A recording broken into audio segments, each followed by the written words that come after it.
And I just want to say, you know, a year ago, or 2 years, a year ago, we had no idea whether or not we were going to be able to have a show. We were in the middle of COVID. We were just trying to get used to meeting on Zoom.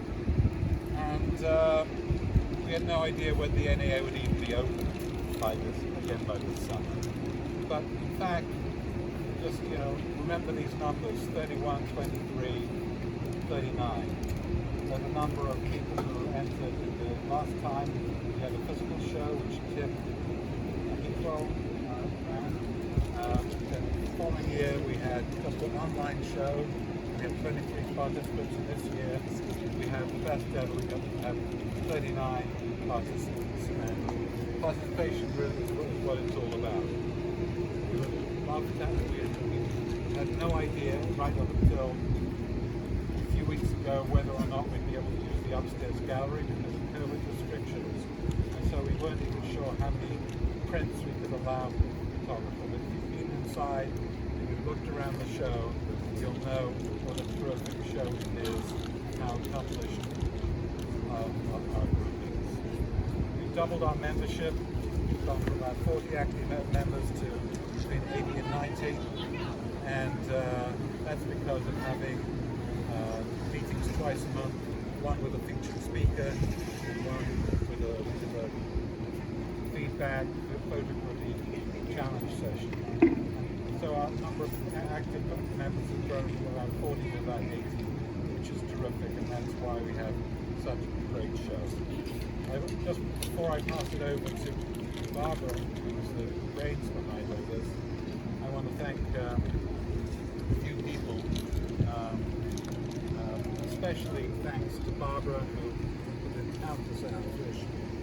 countless hours to put this whole thing together. And her terrific team, particularly for Pam Baker, who slaved over all the graphics and artwork and making sure that great diligence and all the dots were not, all the T's were crossed, and the I's were dotted. And Tom Attorney for organizing our juror, judging, and everybody else, especially the volunteers who came in, worked late to hang the show and to get labels on and to make sure we were up and ready on the date and schedule. And finally, to thank these people at AA, Wanda, who really steered us initially, latterly to Sarah, who just took over the last couple of weeks, and to Mab and Krista, who have been great supporters to make sure this happens. So it's great.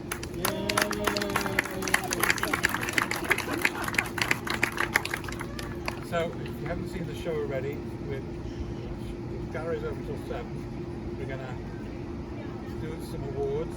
But first of all, I want to ask Barbara to say a few words. I don't really have much else to say. There are just so many people to thank. I mean, I look around here, there must be 15 people from our group. Seriously, it was a team effort. It was a great steering committee. It was a great group of volunteers that showed up to help at receiving, to help at hanging, to help with labels, to help with the reception. There's too many of you all. I don't think I would do a very good job. I'll miss somebody if I try and name everybody. But seriously, we had a ton of participation, both in the entries and in the volunteers, and it's just been a delight working with everybody. And again, thank you to the NAA.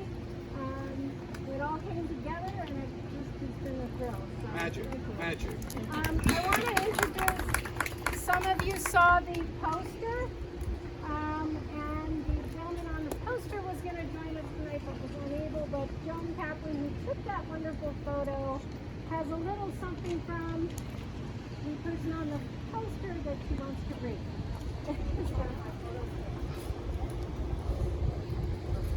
Just step forward, Joan. This is a note that I got this afternoon from Ed Garoza, who was the fellow in that picture. He said, I was contacted this morning from contact tracing folk that I may have been exposed to a couple of people who've tested positive for COVID. So he goes on a little bit, but because of that, he feels it's unfair to come.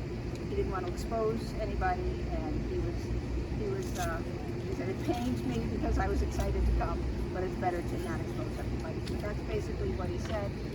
But I also have some information about him, in case people are curious to know about him. I was going to introduce him, so see if I can cut this back a little bit. His name is Ed DeRosa. I start out with, no doubt you've seen him around town. He appears on about 60 posters all over town. And I got the picture during a recent Honk Festival celebration in Davis Square in Somerville. And he was part of this band. If you have never gone to the Honk Festival in Somerville, it's a must-see. Absolutely fabulous, fabulous. It's a parade that is full of musicians, marching bands, activist street bands, rhythm, and tons of fun. It's fabulous. And I think it's October. I think it's October this year. What's the first name of what? Honk, H-O-N-K, Like honk your horn. like Honk Your Horn Festival in Somerville, Mass. Okay? Okay, so let's see. During a recent Honk Festival celebration, I shot a photo while a marching band passed through David Square. Ed was part of the band. His band, as they approached me, a sunlit trombone beamed as its image reflected in the standout yellow sunglasses. And I needed to capture that moment, and that's exactly what the photo was, all right, on our poster. I was only close enough to get a group shot. There were like 12 other people in the picture with him. So after 3 hours of work, and thank goodness Lightroom, I was able to isolate Ed in that picture that you see on the poster. But then locating who he was to get permission to use that picture was major, and thanks to Pam Baker, it took us, and this is not a joke, almost 15 hours, but we found him. We identified who he was. He agreed to go along with whatever we wanted. And let's see what we found. Okay, he expresses his love of music as an active member in the well-known group called the Party Band, if anyone's ever heard of that. It's a great band, and he plays in other venues and is a music instructor. And I was going to say that for anyone looking to learn a bit about playing or is looking for a performing musician, I believe he has a few personal business cards on him, but I don't have those. So if anybody is interested, then you can contact me and I'll send you his contact information. And that's it. And I just want to publicly thank him for joining our promotion of the arts and for graciously allowing us to include his striking image on our posters as we share information about the PhIG members' annual summer camp. And that's what I was going to say here. So, Tom is going to have the honor of introducing our jurist. Tom Aderney.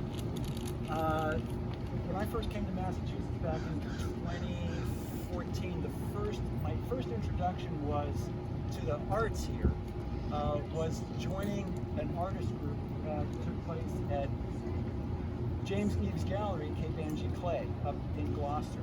And it was a very dynamic, small group of artists from different disciplines who got together for a really active, juicy critique of their work and with real great feedback. And I just turned to James, who's one of my first mentors in this area, for how to print my work, how to get what I wanted out of it, how to present it, how to connect with people, which art associations to connect with, and I just really value his wisdom and knowledge and experience. And when I was given the opportunity to choose or to find a jurist for this show, I thought, I'm going to contact James first. And I was so delighted that he said yes. I have tremendous respect for his experience gives him such a great eye for looking at a piece and really talking about, what its strong points are, what I wouldn't say weak points, but just how it could be improved. And then sometimes when it just it hits all the bells. It's like, yes, this works in all these ways, and let me tell you why. And so I'm just so delighted that he's here, and I'll just let him take it here and talk about the show. Okay, so I'm much more comfortable in my studio than I am in front of a crowd of people. So I'm just going to take a minute to breathe, you know, and take a look at y'all. I have a pretty long art background. I started studying classically when I was 9 years old. I went to the Art Students League of New York for 12 years. I'm a life member there. I had a one-man show in Soho, and I was standing behind these two ladies, and they were talking about whether the brown I used in the painting would go good with the couch she just bought. So I felt like, you know, it doesn't really matter whether I'm a fine artist or a commercial artist. I need to make some money because I was hungry, I was starving, I was living in the Lower East Side of Manhattan, which is not pretty. So I went into printing and graphic arts, and so for the next 20 years or so, I was either an art director in an advertising agency or running print shops, and I got into digital imaging in '84. I was one of 12 guys on Earth doing it at one point. I was really into the technology part of the arts. I also like graphic arts because it's a collaborative process. It's more like a musician than a painter. You know, a painter standing there by himself doing his thing, and a musician. That's why I think the critiques are really, really important for, you know, fine artists, you know, so that you can get other people's eye on your work. And I've been doing that ever since. And then I started my own businesses, you know, 25 years ago, so I haven't had a job in 25 years. And that's basically who I am, you know, where my background is, you know, how I get this information. The first thing I'm going to say about, you know, is to thank, you know, Peter and Tom and Barbara, you know, for allowing me the honor of doing this show, because it's an incredible show. I've been to a lot of shows. I've seen a lot of photography, you know, a lot of fine art photography, and there's a body of work in there that's really outstanding, and it was really hard. I don't know if it would be this hard, I would have said no. Fabulous, fabulous work.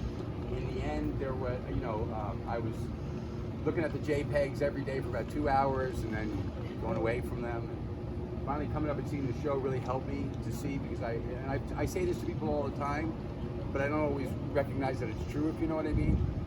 The part of the artistic process is everything. It's waking up in the morning and getting yourself ready to go out and shoot, rather than, you know, lie around and watch TV. You know what I mean? It's understanding the technology at whatever level you're comfortable understanding the technology. You don't have to be an expert with a camera. You know, you do have to know how you want to use that camera. And then it goes through the, you know, the post editing, the post processing. It goes through standing in a position and pointing at something and going like this and taking the picture. You know, because that's composition. That's the inspiration behind the arts. It also goes into the finishing. And this is what I do for a living, is printing. So I'm going to obviously value that. But it really is. It's that step. That step is a hard step. It's really hard for a lot of artists. A lot of photographers have a hard time with that. Because because it could make or break a piece. You know, from the mat to the everything, framing, frame quality, all that stuff. So with that in mind, it did help me a lot for you to have me come up here. Pretty sure I wasn't influenced by anybody's names. I didn't really know most people anyway. And that's it. So I'll get right into it. I'm not like I said, you know, more comfortable in the gallery. The first one was for the abstract category. Again, perfect body of work. I could have picked any one of these.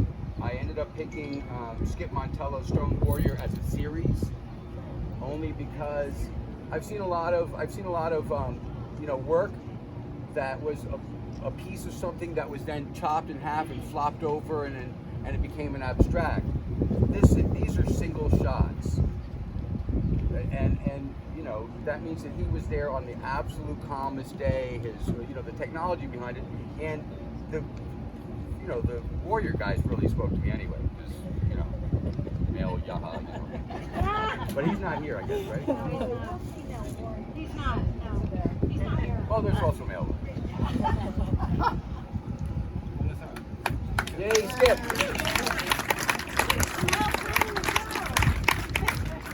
There's the architecture category, contemplating history. I love the title. I love the composition of the piece. You know, the dark and light. You know, it's a beautiful, beautiful composition. I love the organic, you know, kind of almost like tree bark textures and so forth, rather than, And about this category, I was to say that I was surprised that there were some pieces in other categories that weren't in this category. There wasn't a whole lot to pick from here. But this piece is absolutely fabulous. And that goes to Beth Ryder Blanchard for Contemplating History. Is she here? That's me. Thank you. Thank you so much. This one is also another one of those ones that speaks to the whole picture, the whole process. It's a panorama. I think panoramas are like one of the hardest things to deal with compositionally. They're also really hard to find a place to hang in your house. But the size, everything about this thing, I like this from the back. I'm going from back front on this one. The size was absolutely just the right size. I could find a place for this in my house, and yet it was big enough that I got. Because sometimes panoramas are 7 feet long by 6 inches tall, and compositionally it was nailed. And the framing and the finishing, the framing I thought was beautiful. So it goes to Robert Pachia.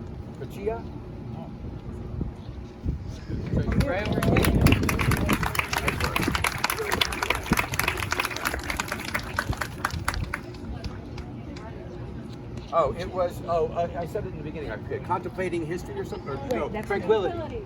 Tranquility. Yeah. Which I thought that the picture and the title, the picture, brought you right to that place. So the next one is for the landscape category. No, where's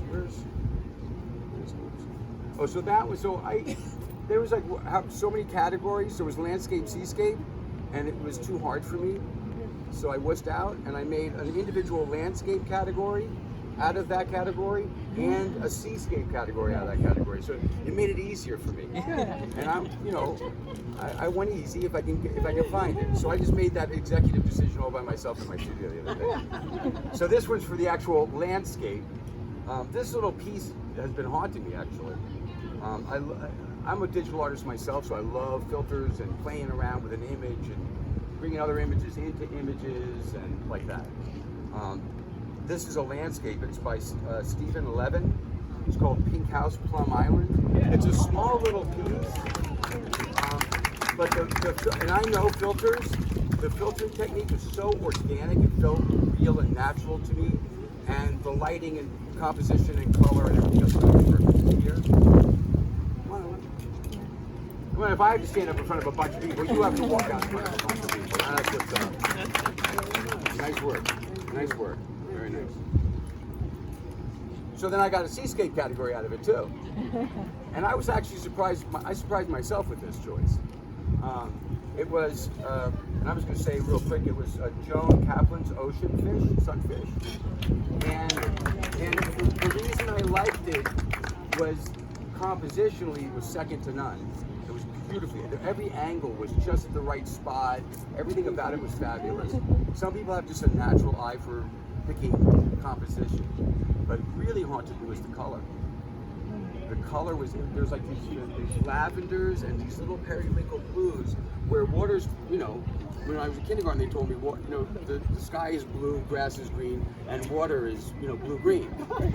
And this was not blue-green, so it disturbed me from the kindergarten days, So that absolutely fabulous piece of work. Thank you so much.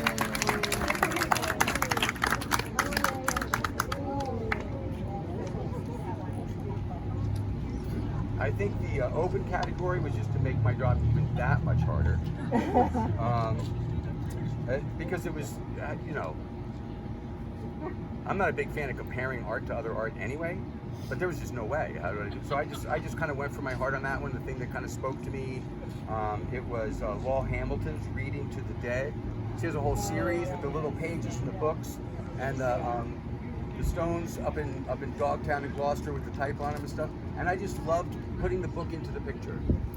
Kind of bringing something that's completely like just from nowhere into the picture. I really liked that series a lot. The people category was also really tough. And I'm gonna say this on about every category. This is not easy. But in the end, I picked a photograph that I think people portraiture is not about technology. It's not about how good the print is. It's one of the few things where I deviate from everything I've said up until this point. I think either you get the heart of that human being that's being photographed, or you don't. And the one that gave me the most heart, that really I recognized this life and this human and all that, was Lorinda Butcher's In the Moment. And also the composition, perfect. I've done concert photography, so we'll take a look at it again. It's the lighting, the focus, the cleanliness, the technology behind the shot, outstanding.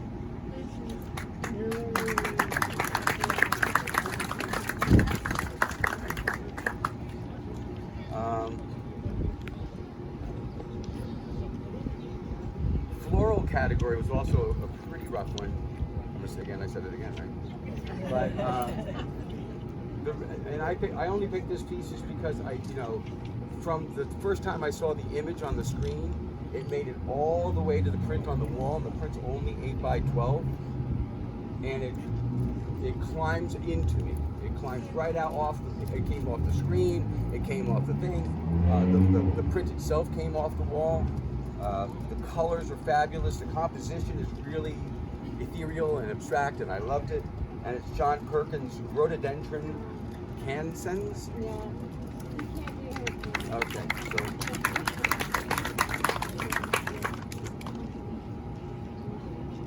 I guess street category could also be like the people category, because I think the street photography needs to tell an actual story. It can't just be, that felt good, So I think it needs to tell an actual story. And I just love the story behind Cuban Laundry by Barbara Gaskin. I just, you know exactly what's going on. Colors, I love great complementary colors, from my art students league days when you take blue and you mix them with the warm up. So I love that anyway. And it really tells the story of the moment. It really does.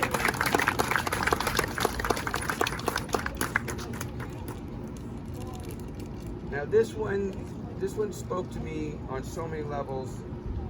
This is wildlife birds category. By the way, I did make a wildlife not birds category. Again, I needed easier, so I needed that to be a little bit easier for myself.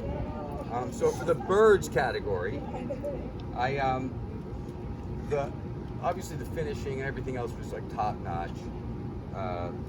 But I see a lot of in post-processing where the image gets lost. Pieces of the, people go for drama, or they oversaturate, or I see a lot of edits that are where it really pushes the envelope. This is one of the most perfect edits I've ever seen on a piece of paper. And I didn't do it, so I'm really impressed. His name is Barry Berman, and it was Great Blue Heron. And also, I'm kind of a funny guy about the composition, because the Art Students League days again. There's a type of composition called the rule of thirds. Most photographers know that. Most photographers don't realize it's not just two-dimensionally; it's also three-dimensional. There should be something in the foreground, something in the middle ground, something in the background. You should be in an environment. So that's the rule of thirds expanded. And the other one is called the Fibonacci Spiral, and a lot of you, sacred spiral people call it. There's a lot of, there's a lot of fluffy stuff about that, but it originated in the Renaissance, and every Michelangelo painting, every Raphael painting, all of these paintings are based on the Fibonacci Spiral. This is, I put the Fibonacci Spiral on this thing, and it's right on the money. Nice job.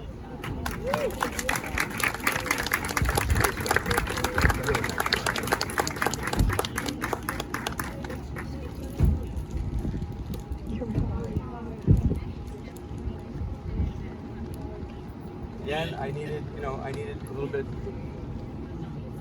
All I'm going to say about this is that I needed an addition to this wildlife category, and I feel like you could do a whole show and everybody should win, because the wildlife stuff was fantastic.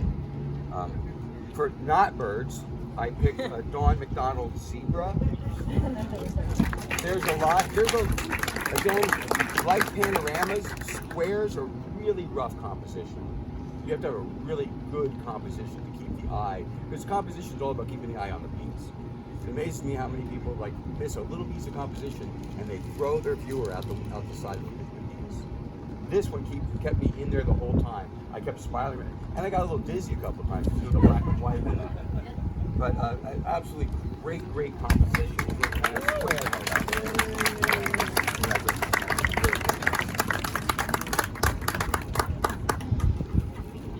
again, I need it easy.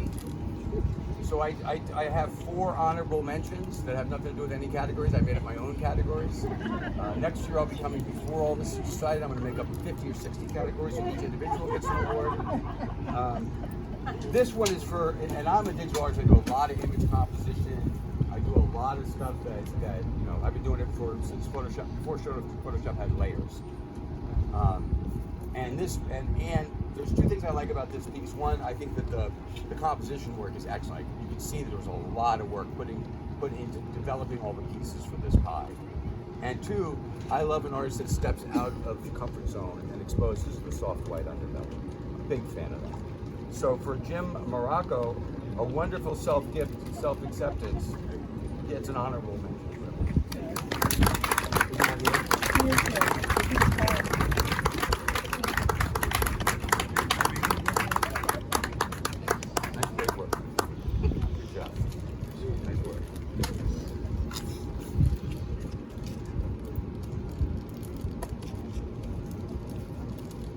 This one is for digital FX. I couldn't think of anything else to say about it. I really liked the edit on the image because clearly there was an image, and then the artist said, "Oh, this is about morning, like not AM, but sad morning," and then went to work on this image and got this really kind of beautiful, soft but sad piece, all the way to putting kind of a weird, kind of a frayed deckled edge thing on the image itself and exposing that under the mat, you know, so you can see the paper and all that. And I think everything he did to drive that story home was right on the money. So I call it digital FX for lack of a better term. Tom Adorny, it's called Morning.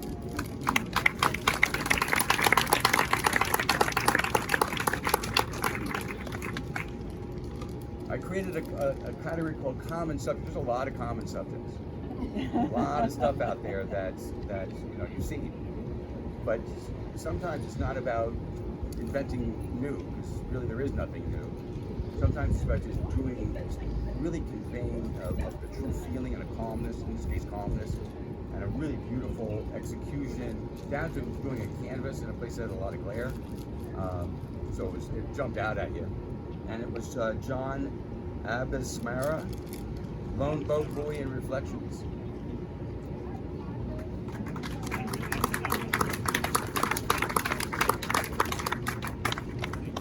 And the last thing I got, and if you want, I can go back in there and find more. So much fabulous work in there. And I'm a huge fan of iPhonography. You know, I mean, most of my digital work comes from my iPhone shots. I don't really, you know, I use my camera as a tool for, you know, commercial photography. IPhonography is really, you know, not easy to, you know, to get, you know, you're paying for it, and B, it's really hard to get a good shot of an iPhone or any of those high-end, you know, phones. This one I picked not because it was iPhonography, because it was just a great composition. I love the, you know, the qualities to the light and to the shapes and the forms. And it was Amy Conley's Evening Glow. It's right there on the wall.